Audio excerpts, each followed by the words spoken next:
Hey real ones, this is Yummy for Real, and I am not your average teacher.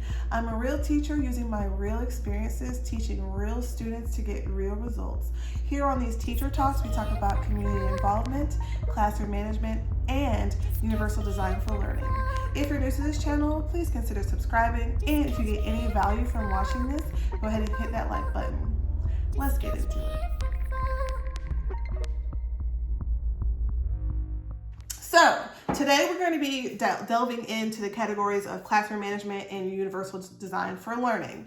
I am a teacher who used to be a liar. I used to lie to my students and say, you had 30 seconds to do this assignment. And then I would let them go on forever. I would say, okay, 5 more seconds, okay, 10 more seconds. Raise your hand if you were a teacher who was like that. Me, you, everyone. So, I was that liar. I was that teacher who would say, okay, yeah, you can finish it. Yeah, you got it. Okay, we'll wait for you. Okay, cool. There's a difference between letting someone just keep sliding and then accommodating that student for time. That's totally different things. Today I'm talking about the student who's just like wanting to finish that one crayon piece while everybody else is just sitting there like, can we please go? Okay, so I was that liar teacher and I used to let them do that. And I did not map out how long I would actually take for things to, I would not map out how long it took for me to actually do things with my class. Like putting up papers, putting up stands, taking out your instrument, sitting down when the bell rings, stuff like that. I used to just be all over the place. And one day, I went to professional development where she used timers for everything. And I was like, that's cool, timers, whatever. Like, it didn't really register with me. She would tell us, we have a certain amount of time to do this thing. This is what you're going to be doing during this thing. And this is what's going to happen after we are done. Now, we would do it because we're all adult teachers, we got this. And then the ringer timer would go off. And we're like, okay. And we would try to finish our conversation. She's like, well, we're moving forward. Let's go on to the next thing. And I thought that was so interesting because she didn't let us just keep talking. She said, this is how much time you have, and this is what we're going to do once we're done. And I was like, okay, well, next time I'll make sure to speak a little faster, write a little faster, cool. The next time she did it again, she said, this is how much time you have, this is what you're going to be doing during that time, and this is what we're going to do after. And so I was like, okay, cool, I'm ready. She set up that timer again, and I noticed the timer this time. It was like 2 people racing in a spaceship. And I thought that was so cool. Like, that's not a regular timer. Of course, it had the timer countdown, but it was like an activity or like entertaining. So I was like, cool. And then she stopped the timer and we move on again. And she talked about this timer at the end about how you can choose what type of story you want. You can have like someone racing. You can have a candle just dwindling down. You can have a clock going like this. You can have a bomb. I wouldn't suggest that, but there was so many different things. And she was like, based off of your attention span of the students, you can do one that's just plain or you can do one that's entertaining. So I was like, I'll try that. I will use these timers to see if it works. And so when I went back to the next school year with a bell ringer, I was like, okay, you're gonna have this amount of time to do this. This is what you're going to be doing during this time.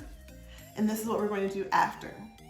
So that is very important that you tell the students what they're going to be doing, how long they have, and what we're doing after. Because that allows them to understand, okay, this, and this. If you're just saying, you got 30 minutes, go. You got 30 seconds, go. It's very seldom that it'll actually happen in that time.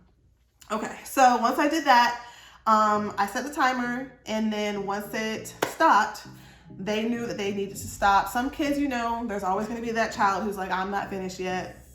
I said, if you're not finished, we're still going to move on. And then my class eventually got used to the fact that these timers mean that we're going to move on. Also, I noticed that I could use certain timers with certain classes and certain timers with others. So I noticed that certain like more mature or more focused classes, you could use the racing ones. But with some other kids, like my kindergartners, it just needs to be a regular candle because they're going to be like, oh, look at the race, go, and then they're not going to do the actual assignment. So use your discretion on that one. Or if it's something fun, like where they don't necessarily need to watch it or be focused, then you can do something fun with those timers. Also, I noticed that with some of the kids, like my older kids, I teach music K through 8. Some of the older kids, you know, they want to like see if they can test if you actually gonna follow through what you say.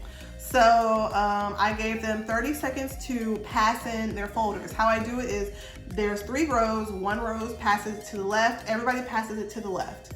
Then the people on the end will pass all their papers from that row and to the person in front of them. The second row will pass all of those papers to the person in front of them. And that last person will walk those papers to my desk and put it in the done pile.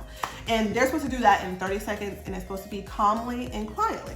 So some of the little class clowns in there want to say, oh, I dropped all the folders, and drops all of the folders on the floor. I said, well, we're gonna do it again. And like all the classes, ha ha ha, we pass them back, start it over. Then the same person wants to drop all of the folders on the floor, ha ha ha, we're going to do it again. Drops all of them again, ha ha. It's like less and less laughs. Drops it again. Then he doesn't drop it. Someone else wants to take their slow time walking. I said in 30 seconds. We do it again. So after a while, they realized that I was not going to move forward with any lesson ever until we learned how to do that calmly and quietly. And it became part of them. So after a while, that's just normal and it's not even a big deal. So practicing really helps with the timers and just getting used to what works for your class. So I use timers with everything. Transitions, packing up. They know if they're not in their seat by the time the bell goes off and they have all of those assignments of materials that are on the board, they're being marked tardy.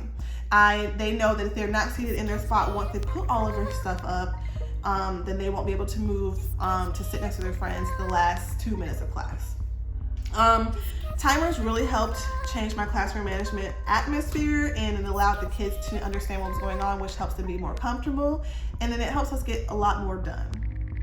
So I'm going to link that in the description box below, the website that I use. And yeah, that's all I have for you today. If you got any value from this video, go ahead and click that like button and subscribe if you feel like you would like to learn more about being a teacher or locks. I do lifestyle things as well. So have a good day. It's been real. Remember, don't be an average teacher.